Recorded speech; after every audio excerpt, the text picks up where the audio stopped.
January 1945, 3rd Army Headquarters in Luxembourg. Snow blankets the cobblestone streets, while clerks inside a heated administrative building process stacks of personnel files. A rejection stamp slams down onto a standard military form, smudging the blue ink across a soldier's name. The paperwork comes from a desk in Washington, thousands of miles away from the freezing mud of the Ardennes. It carries a flat refusal to grant a hard-earned promotion to a man currently holding a frozen defensive line. The bureaucratic decree treats combat leaders and rear area typists exactly the same. But an army cannot fight when paper rules overwrite battlefield reality. General George S. Patton receives the denied file on his desk, fixes his eyes on the official rejection notice, and prepares an immediate, uncompromising response that will force the bureaucrats to face the consequences of their distant decisions. This is the story of what Patton did when an administrative promotion freeze denied rank to a combat corporal who commanded a platoon in battle. Before we continue, make sure you subscribe to the channel. We tell the World War II stories that show when the enemy wore a suit instead of a uniform. Corporal Thomas Crow was 22 years old, hailed from Oklahoma City, Oklahoma, and served in an infantry regiment within the vanguard of the 3rd Army. Before enlisting, he worked the wheat fields with his father, learning the value of silence and endurance under a burning sun. He joined the military because his older brother had vanished over the Pacific in '42, leaving behind an empty bedroom and a family that stopped speaking at dinner. Crow had walked through the frozen carnage of eastern France, watched his closest friends freeze to death in foxholes, and carried the shrapnel scars of a mortar blast in his left shoulder. He was a quiet man who did not seek authority, but the harsh realities of winter combat forced him into a role he never anticipated. By the 3rd day of the German counteroffensive, he was the only man left standing with any stripes on his sleeve, holding a critical crossroads with 28 shivering survivors. Colonel Arthur Vance was 46 years old, directed the War Department Personnel Allotment Office, and operated from a pristine desk in Washington, District of Columbia. He believed that warfare was entirely a matter of statistical balance, a mathematical equation where efficiency could be measured by matching organizational charts to historical templates. Vance slept in a heated apartment, ate fresh eggs from a porcelain plate every morning, and wore a sharply tailored wool uniform that had never seen a speck of field grime. His ideological conviction was rigid and absolute, frequently reminding his subordinates that an army without perfect administrative balance would collapse under its own weight. He viewed the rapid expansion of field forces as a threat to systemic order, particularly the rising number of non-commissioned officers in combat theaters. When the casualty reports from the Ardennes began flooding his office, Vance ignored the blood and the mud, focusing instead on a single metric that violated his sense of bureaucratic perfection. The European theater in January of 1945 was a landscape of frozen crises and rapid attrition. The German counteroffensive in the Ardennes had shattered the Allied front line, creating a jagged bulge that forced thousands of raw American replacements directly into the teeth of an armored assault. Infantry regiments were losing men faster than the replacement depots could process them, leaving massive holes in the traditional chain of command. In previous winters, division commanders simply promoted capable survivors on the spot to maintain operational control, recognizing that a squad without a leader was a squad that would soon cease to exist. Other generals routinely overlooked technical regulations during emergencies, understanding that survival outweighed administrative perfection in sub-zero foxholes. They let the paperwork slide because dead men cannot read Army regulations, and an unfilled rank meant a broken line. But the War Department looked at the European theater through the narrow lens of historical ratios and structural balance. From their distant offices across the Atlantic, the growing list of sergeants and corporals looked like an organizational failure, rather than a reflection of severe battlefield casualties. They saw grade inflation, where combat commanders saw essential survival, concluding that too many field promotions would ruin the post-war army structure. To fix this perceived imbalance, the bureaucrats issued a blanket administrative freeze that locked all ranks in place across the entire continent. The order made no distinction between a supply clerk sitting in a safe harbor in southern England and a combat soldier holding a freezing trench against incoming artillery. It was a mathematical solution applied to a human tragedy, transforming the hard-earned authority of frontline survivors into an unapproved bureaucratic luxury. That administrative freeze was now sitting directly on the desk of the 3rd Army headquarters. The battalion commander stood inside the drafty stone barn that served as his temporary command post, holding the morning courier pouch. He looked at the paperwork in his hands, then looked across the table at his executive officer. "The paperwork is back," the commander said. "Did they approve the stripes for Crow?" the executive officer asked. The commander pulled a single sheet from the jacket and laid it flat on the wooden crate. "No. They turned it down flat. He took 3 days of platoon command," the executive officer said. "He stopped 2 armored thrusts at the crossroads with less than 30 men. He did the work, the paperwork says. It does not matter what he did," the commander answered. "The personnel office rejected the signature because the theater is locked." The executive officer stepped closer to the crate, his boots crunching on the frozen straw. "That man is performing a sergeant's job on a corporal's pay. The men call him sergeant now. It keeps the platoon together." The battalion commander picked up his field telephone and signaled the operator to connect him with the division personnel liaison. When the connection clicked open, a distant voice answered from a heated office 10 miles behind the front line. "This is Major Miller at Division G1, the voice said. "Major, this is Battalion," the commander said. "I am looking at the rejection notice for Corporal Thomas Crow." This man stepped into a vacuum when every officer and senior non-commissioned officer went down. He held the crossroads for 72 hours. "I know the record, Colonel," Miller said. "But my hands are tied by the new directive from Washington." "The directive was written for rear area grade inflation," the commander said. "We have infantry companies operating at 40% strength. We do not have too many sergeants out here. We have too many casualties. The regulations make no exception for combat units," Miller answered. "The ratio of non-commissioned officers to privates across the entire theater has exceeded historical norms. The War Department is frozen until the balance restores itself. The balance is restoring itself through enemy fire every single day," the commander said. "If a man commands a platoon in winter combat, he earns the rank that goes with the responsibility.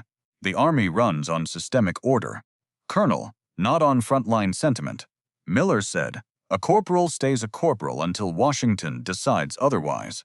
Ratios are absolute." The commander gripped the receiver tightly. "I am bypassing your desk and sending this file straight to 3rd Army headquarters." "Go ahead," Miller said. "The general cannot rewrite War Department policy." The report reached Patton within the hour. Patton arrived within the hour. His open-top jeep roared into the snow-covered courtyard of the division command post, its metal tires crunching violently against the ice. 4 silver stars gleamed on his helmet, and the handles of his ivory revolvers caught the winter sun. Everyone in the room snapped to absolute attention as the general walked in unannounced. He did not raise his voice. He stood before the desk, looking down at the paperwork, then turned his gaze directly onto Major Miller. "Who issued this rejection?" Patton asked. "The War Department, General," Miller said. "Why did they reject a field promotion for a man who held a crossroads?" Patton asked. "The theater ratio for non-commissioned officers is exceeded," Miller said. "So the platoon has no sergeant because Washington has too many clerks?" Patton asked. "The freeze applies to all units equally to prevent grade inflation," Miller answered. Patton studied the desk officer for a long moment. His voice remained quiet, but it carried to every corner of the room. He said the War Department built a policy to stop rear area typists from getting stripes they did not earn, and now they use that same policy to strip a combat soldier of the authority he bought with blood. He told Miller that a desk in Washington cannot see the crossroads, cannot smell the cordite, and cannot count the bodies in the snow. Ratios do not hold lines against tanks, Patton said. Soldiers hold lines. He looked at the paperwork detailing Crow's 72 hours of isolated command and said, "There are not too many sergeants. In the Third Army, there are only too many casualties." He stated that a bureaucracy that punishes its fighters to satisfy its spreadsheets is an enemy from within. Patton picked up the telephone receiver and demanded an immediate patch to the War Department personnel office. When the connection went through, he spoke directly into the line, telling the distant bureau chief that his administrative freeze was destroying the chain of command where it mattered most. He demanded an immediate exception for the infantry units currently engaged in the Ardennes. The voice on the other end hesitated, citing regulations and statistical balance, refusing to lift the theater-wide ban. Patton slammed the receiver down onto the cradle. He turned back to Miller, his eyes cold and decided. He told the officer that if Washington refused to print the paperwork, the Third Army would simply create its own reality on the ground. "You have a choice," Patton said. "You will type a special field mandate immediately, or you will join the infantry as a private tomorrow. Decide now." Miller blinked, his face turning pale against his clean collar, and reached for his fountain pen. The field mandate was stamped and signed on the spot, bypassing the regular channels to create an immediate change on the frozen front line. A courier team rode through the night in an open jeep, carrying a personalized document directly to the isolated barn near the crossroads. The battalion commander gathered the remaining 28 men of the shattered unit in a tight circle under the wooden rafters. He stood before the shivering survivors, adjusted his helmet against the incoming wind, and called Corporal Thomas Crow forward into the center of the floor. Witnesses watched as the commander unpinned a pair of worn, dark sergeant stripes from his own winter coat and handed them directly to the young soldier. The men stood in absolute silence, listening to the heavy rattle of distant artillery fire, shaking the loose slate on the roof. They saw the concrete reality of a general's authority overriding a piece of paper from Washington, giving them back their leader under the law of the battlefield. The soldiers nodded in quiet approval, recognizing that the true chain of command was forged by fire rather than numbers in a ledger. Crow held the metal pins tightly in his calloused hand, looked at the document bearing Patton's personal ink, and returned to his platoon with his head held high against the freezing wind. Thomas Crow returned to Oklahoma City after the formal surrender in Europe, carrying his discharge papers and the worn sergeant stripes in his uniform pocket. He purchased a small tract of farming land outside the city limits, marrying his childhood neighbor in 1946 and raising 3 children over the next 2 decades. He spent his mornings working the soil, refusing to speak about the frozen crossroads or the administrative battles that took place behind the lines. The shrapnel embedded in his left shoulder restricted his movement during heavy winter freezes, forcing him to pass the heavy labor down to his sons before his death in 1984.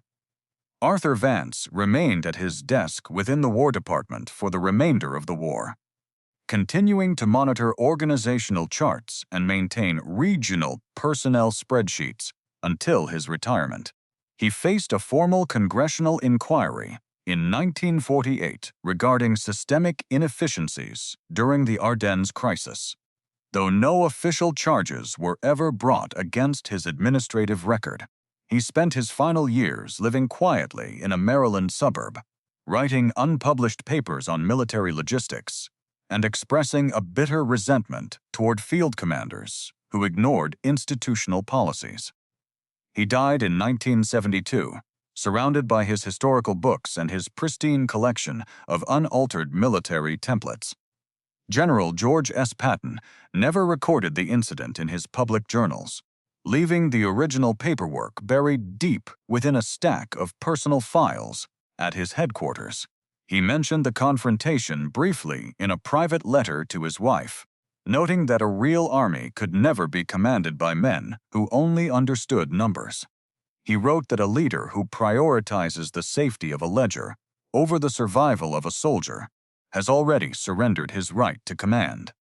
Some historians have argued that the administrative freeze was a necessary measure to prevent a top-heavy military structure from collapsing under its own bureaucratic weight. They point out that uncontrolled grade inflation in rear area units threatened to create a massive post-war financial burden and a severe imbalance in institutional hierarchies.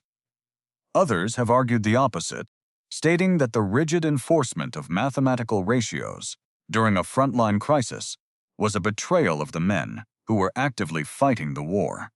They maintain that a combat commander must possess the absolute right to recognize immediate battlefield leadership to preserve the operational effectiveness of his unit. What is certain is that the field mandate issued by the Third Army successfully stabilized a broken chain of command, ensuring that the critical crossroads remained securely in American hands throughout the remainder of the winter counteroffensive. If you had been in Patton's position, would you have accepted the administrative freeze from Washington, or would you have obeyed the distant personnel regulations to protect institutional order? Let us know in the comments. And if you want more stories about when the enemy wore a suit instead of a uniform, make sure to subscribe.